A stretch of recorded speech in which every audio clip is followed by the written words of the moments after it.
नमस्कार साथियों, कैसे हैं आप सभी। कैसा लग रहा है हमारा वीडियो, कमेंट करके बताया करिए। वैसे आज के वीडियो में मैं सड़क एवं परिवहन दुर्घटना से संबंधित बात करने वाला हूं, विशेष रूप से बच्चों को केंद्र में रख करके।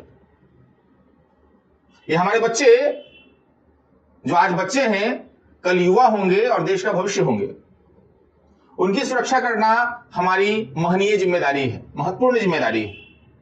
इसी संबंध में बिहार सरकार ने एक सर्कुलर जारी किया है कि 1 अप्रैल 2025 से कोई भी स्कूली बच्चा इलेक्ट्रिक रिक्शा या ऑटो से स्कूल नहीं जाएगा। बिहार के जो यातायात के प्रमुख हैं, उन्होंने स्पेशली एसपी और एसएसपी को विशेष रूप से निर्देश दिया है, सख्त निर्देश दिया है कि 1 अप्रैल 2025 से इसको सख्ती से लागू किया जाए और ध्यान रखा जाए कि कोई भी इस नियम को तोड़े नहीं। बिहार सरकार का यह सर्कुलर जारी करना, यह आदेश जारी करना निश्चित रूप से सराहनीय कदम है और मेरे विचार से यह पूरे भारत में लागू होना चाहिए। पूरे भारत में जितने भी केंद्र शासित प्रदेश हैं, राज्य हैं, उस स्तर पर और केंद्र सरकार के स्तर पर भी लागू किया जाए कि 3 पहिया वाहन में बच्चों को न भेजा जाए।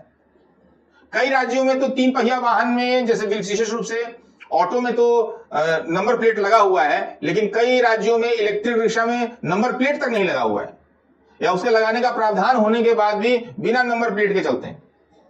एक बार मैंने ही सड़क पे कहा एक इलेक्ट्रिक रिक्शा वाले को कि तुम्हारा पुलिस को कंप्लेन कर दूंगा, अपना नंबर प्लेट दिखाओ। तो कह रहा चेक कर लो, नंबर प्लेट ही नहीं। ऐसी एक घटना 7-8 साल पहले दिल्ली में हो गई थी कि एक इलेक्ट्रिक रिक्शा वाले ने एक महिला को टक्कर मारी और महिला के हाथ में जो उसका अपना बच्चा था वो छिटक करके तेल से खौलते हुए कड़ाही में जाके गिर गया, क्योंकि वहीं सड़क किनारे कोई व्यक्ति जो था वो समोसे और कचौड़ी तल रहा था बड़ी कड़ाही में, उसे बच्चा गया और तुरंत उसकी मृत्यु हो गई। और इलेक्ट्रिक रिक्शा जो चला रहा था वो चालक भाग गया। उसके बाद दिल्ली में पूरा हंगामा हुआ, मीडिया ने प्रमुखता से इसको छापा और उसके बाद जो सरकार थी उसको निर्देश जारी करना पड़ा, कानून लाना पड़ा कि नंबर प्लेट हम लगाएंगे। उसके बाद दिल्ली के इलेक्ट्रिक रिक्शाओं पे नंबर प्लेट लगाए गए। लेकिन अभी भी दिल्ली में बहुत सारे रिक्शा हैं जिस पर नंबर प्लेट नहीं है, वो उखड़ जाते हैं उनके, तो लापरवाही बोलो, लगवाते नहीं है। तो इलेक्ट्रिक रिक्शा पिछले 15 साल से इस देश में आ गया है और पूरे भारत में बहुत तेजी से इसका प्रसार हो रहा है। लेकिन इसके आने से यातायात के जो खतरे पैदा हुए हैं उसको भी चिन्हित करने की आवश्यकता है और उसके खिलाफ एक्शन लेने की आवश्यकता है। 3 पहिया वाहन का मुझे लगता है कि दुर्घटना में सबसे ज्यादा योगदान होता है। 3 पहिया वाहन चलाने वाले जितने लोग हैं, चाहे ऑटो वाले हों या इलेक्ट्रिक रिक्शा वाले हों, उनको एक स्पष्ट ट्रेनिंग होनी चाहिए। जैसे हमारे देश में ड्राइविंग लाइसेंस के लिए टेस्ट तो होता है लेकिन ट्रेनिंग नहीं होती। तो किसी का भी टेस्ट लेने से पहले 3 महीने की ट्रेनिंग हो, यह अनिवार्य कर देना चाहिए। और मैं निवेदन करूंगा माननीय जो हमारे सड़क एवं परिवहन केंद्रीय मंत्री हैं नितिन गडकरी जी से कि इस तरह का कानून लाएं कि किसी को भी ड्राइविंग लाइसेंस तब मिलेगा जब वो 3 महीने की ट्रेनिंग का सर्टिफिकेट जमा करेगा, या सरकार खुद ही ट्रेनिंग देना आरंभ कर दे, क्योंकि सवाल जीवन का है, भारतीय नागरिक की सुरक्षा का है। माननीय सड़क एवं परिवहन केंद्रीय मंत्री नितिन गडकरी जी खुद ही कई बार अफसोस जता चुके हैं और जनता से इस बात के लिए माफी भी मांग चुके हैं कि 10 साल से उनके अथक प्रयास के बाद भी सड़क सुरक्षा में सुधार नहीं हो पाया है। अब केंद्रीय मंत्री हैं तो वो इंफ्रास्ट्रक्चर में तो सुधार कर सकते हैं, लेकिन मानवीय भूल जो है उसमें कैसे सुधार कर देंगे। ह्यूमन साइकोलॉजी जो है ट्रैफिक रूल तोड़ने की, बिना हेलमेट के बाइक चलाने की, उसको वो कैसे बदल देंगे? उसको वो नहीं बदल सकते। लेकिन हम अभिभावक के रूप में कई चीजें बदल सकते हैं। बच्चे हमारे हैं, उनकी जिंदगी सबसे कीमती हमारे लिए है।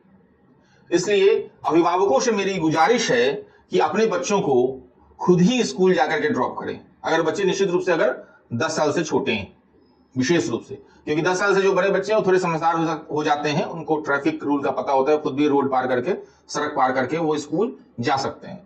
लेकिन 10 साल तक के बच्चों को आप खुद से ड्रॉप करें। खुद अगर समय नहीं है तो अपने जीवन साथी, पति या पत्नी, किसी को भी भेजें या किसी रिलेटिव्स को भेजें, या बड़े भाई बहन अगर हैं जो स्कूल पास आउट हैं उनको भेजें। लेकिन बच्चों को इलेक्ट्रिक रिक्शा से या ऑटो से या वैन से भी नहीं भेजें। वैन भी सुरक्षित नहीं है। वैन को भी जिस रफ्तार से वो चलाता है, मेरे बच्चे भी स्कूल जाते हैं, मैं अपने बच्चे को कभी भी वैन से नहीं भेजता, खुद से जाकर के ड्रॉप करता हूं और मेरी पत्नी जाकर के उसको लेकर के आती है। इसी सुरक्षा को की चिंता हमारी होती है कि वैन वाले कैसे चलाते हैं। वो एक हाथ से कार को चलाते रहते हैं, वैन चलाते रहते हैं, दूसरे हाथ से फोन लगाते रहते हैं, डिलीवरी बॉय की तरह। जैसे कोई डिलीवरी बॉय सामान डिलीवर करता है वैसे ये व्यवहार करते हैं। गाड़ी को रोक करके फोन नहीं करेंगे, वो चलाते हुए रेड लाइट जंप करते हुए आपको बाएं हाथ से फोन लगाएंगे कि हाँ जी आपका बच्चा तैयार है आपके घर पे पहुंचने के लिए, आप आ जाइए। उस बच्चे को ड्रॉप करेंगे, फिर अगले गार्जियन को फोन लगा देंगे कि हाँ जी आपका बच्चा लेके आ रहा हूं, आप बिल्डिंग के नीचे आ जाइए। इस गति से जो बच्चे को ड्रॉप किया जाता है, उसके लिए भी एक कानून बनना चाहिए देश में कि ये जो भी वैन वाले हैं, इलेक्ट्रिक रिक्शा वाले हैं या ऑटो वाले हैं, ये बच्चों को अगर भेजते हैं इनके साथ, तो निश्चित रूप से आप बड़े बच्चों को भेजें। ये जा सकते हैं बड़े बच्चे जो सीनियर क्लासेस के हैं, 9, 10, 11, 12 के बच्चे हैं, वो जा सकते हैं। लेकिन छोटे बच्चों को निश्चित रूप से तिपहिया, विशेष रूप से तिपहिया वाहन पे तो मत भेजें। तिपहिया वाहन का बैलेंस इतना खराब होता है। हमारी जो कोई सेडान कार है, तो सेडान कार कभी पलटती है क्या? जितनी भी आप महंगी गाड़ी देखेंगे वो सेडान होती है और वो जमीन को बिल्कुल पकड़ के चलती है, वो नहीं पलटती। तो पलटती कैसी गाड़ी है? जो इस शेप में होगा या इस शेप में होगा। अब इस शेप में होगा, ऊंचाई ज्यादा होगी, पतला रहेगा तो ऐसे पलट जाएगा खटाक से। ट्रक उड़क भी देखेंगे वही पलटेगा जो ओवरलोडेड होता है, ऊपर तक लोड कर देंगे और ऊंचाई बढ़ जाती है, तो गाड़ी पतला हो गया, उसका बैलेंस गड़बड़ होता है और सेंटर ऑफ ग्रेविटी जो है ऊपर की तरफ बढ़ जाता है। जितना भी एसयूवी कार है वो कार भी पलटती है, तो आप देखेंगे एसयूवी सेडान कार नहीं पलटेगी, एसयूवी कार पलटेगी, क्योंकि उसका सेंटर ऑफ ग्रेविटी जो है ऊपर की तरफ शिफ्ट हो जाता है। तो इलेक्ट्रिक रिक्शा वो तो खुद ही उसका शेप गड़बड़ होता है, ऊपर से सामान भी लाद लेता है, तो उसका सेंटर ऑफ ग्रेविटी ऊपर की तरफ शिफ्ट होता है। तिपहिया वाहन तो बिल्कुल सेफ नहीं है। तो पूरे भारत में कानून लागू हो, बिहार में जो लागू किया गया है, और बच्चे की सुरक्षा हो। और हम ऐसा उम्मीद करते हैं कि अगले सत्र से अभिभावक हमारी बातों का ध्यान रखेंगे बच्चों को स्कूल भेजते हुए। और फिर मिलते हैं हम किसी और वीडियो में आपसे। तब तक के लिए नमस्कार, जय हिंद, जय भारत, धन्यवाद।